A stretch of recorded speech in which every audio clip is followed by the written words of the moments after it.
안녕하세요. 오늘 우리 함께 살펴볼 말씀은 예레미야 7장 16절에서 29절까지 말씀입니다.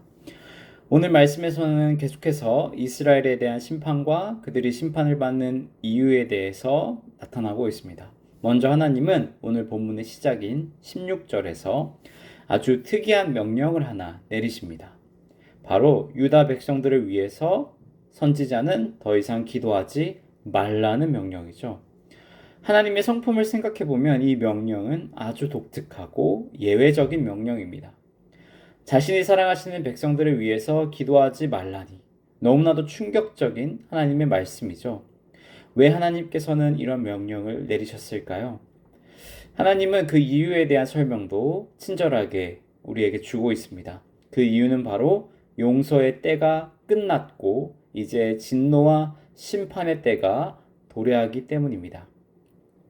더 구체적으로 그 이유를 보면 하나님께서 선지자의 기도를 막으시는 이유는 두 가지로 나타납니다. 먼저 첫째로 하나님께서는 더 이상 그들을 위한 기도를 듣지 않으시기로 작정하셨습니다.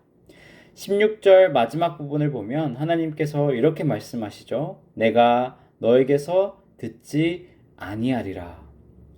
그리고 하나님이 듣지 않으시는 이유는 그들의 삶에서 나타나는 돌이킬 수 없는 죄악 때문이죠. 18절을 보시면 18절에 그 행위가 나타나고 있습니다. 그들의 돌이킬 수 없는 죄악의 행위 무엇인지 한번 18절 같이 읽어볼까요? 시작. 자식들은 나무를 줍고 아버지들은 불을 피우며 부녀들은 가루를 반죽하여 하늘의 여왕을 위하여 과자를 만들며 그들이 또 다른 신들에게 전제를 부음으로 나의 노를 일으키느니라. 아멘.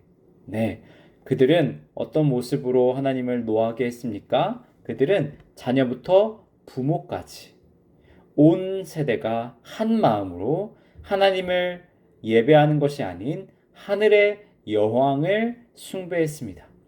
여기서 말하는 여왕은 아마도 가나안의 우상이었던 아스다롯이거나 그 이름을 딴 달을 숭배하는 행위로 알려져 있습니다. 밤하늘에 은은히 퍼지는 달빛을 보며 그들은 여신의 은총을 느꼈습니다. 그러나 그들은 가나안의 주인으로 살며 안전하고 평온한 삶을 살며 하나님이 이미 그들에게 주신 삶의 은혜와 말씀의 능력, 하나님의 약속 같은 것들은 전혀 떠올리지 못한 것이죠.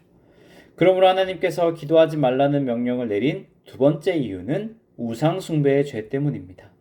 유다 백성들 가운데 너무나도 가증한 죄악이 넘쳤고 수도 없이 하나님은 그들에게 선지자를 보내사 그들의 마음을 돌이키려고 해보았으나 아무도 그 누구도 하나님의 말씀을 귀담아 듣는 자 한 명도 없었습니다. 결국 하나님은 이제 용서의 때를 끝마치시고 진노와 심판이 임할 것이다. 심판의 때가 다가왔다 예고하고 계십니다. 사실 이 유다 백성들이 하나님을 더욱 진노케 한 이유도 있습니다.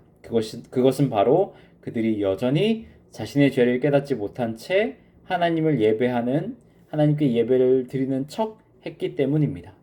그런 그들에게 하나님은 21절에서 이렇게 말합니다. 21절 만군의 여호와 이스라엘의 하나님께서 이와 같이 말씀하시되 너희 희생 제물과 번제물의 고기를 아울러 먹으라.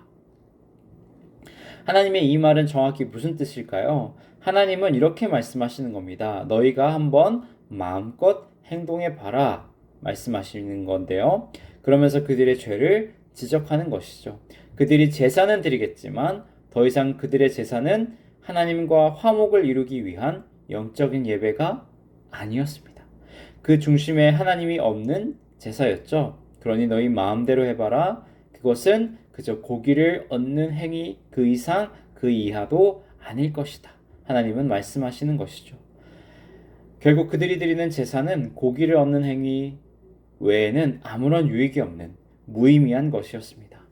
사랑하는 나눔교회 성도 여러분, 우리는 오늘 말씀을 통해 무엇을 깨달을 수 있을까요? 우리는 오늘 말씀을 통해 하나님께서 정하신 용서의 때가 있음을 배워야 합니다. 하나님은 사랑이시고 오래 참으시며 은혜를 베푸시는 분입니다. 그러나 하나님은 분명히 말씀하셨습니다. 무엇을 말씀하셨습니까? 반드시 때가 되면 심판이 있고 진노의 불이 임할 것이다 예고하시고 경고하셨습니다. 우리는 이 하나님의 경고를 결코 가볍게 여기거나 무시해서는 안 되는 것이죠. 우리가 날마다 기도해야 하는 이유, 지금 하나님께서 우리의 기도를 들어주겠다 말씀하고 계시기 때문입니다. 그러나 언제 도둑과 같이 이 용서의 때가 끝날지는 아무도 모르는 것이죠. 용서의 때가 지나고 심판의 때가 오면 하나님은 더 이상 우리의 기도를 듣지 않으십니다. 그때 가서 후회해도 늦은 것이지요. 그러므로 우리는 늘 깨어서 죄를 멀리하고 하나님의 말씀을 붙잡고 기도하는 사람들이 되어야 합니다. 하나님이 주시는 은혜와 약속 안에서 자유하지만 동시에 죄의 유혹에 넘어가지 않도록 늘 조심해야겠습니다. 선줄로 앉아 넘어질까 두려워라는 하나님의 말씀이 있지 않습니까? 오늘 하루도 하나님이 경고하신 이 심판을 기억하면서 은혜와 용서의 기회를 놓치지 않는 우리 나눔교회 성도님들이 되기를 기도하고 축복합니다. 아멘.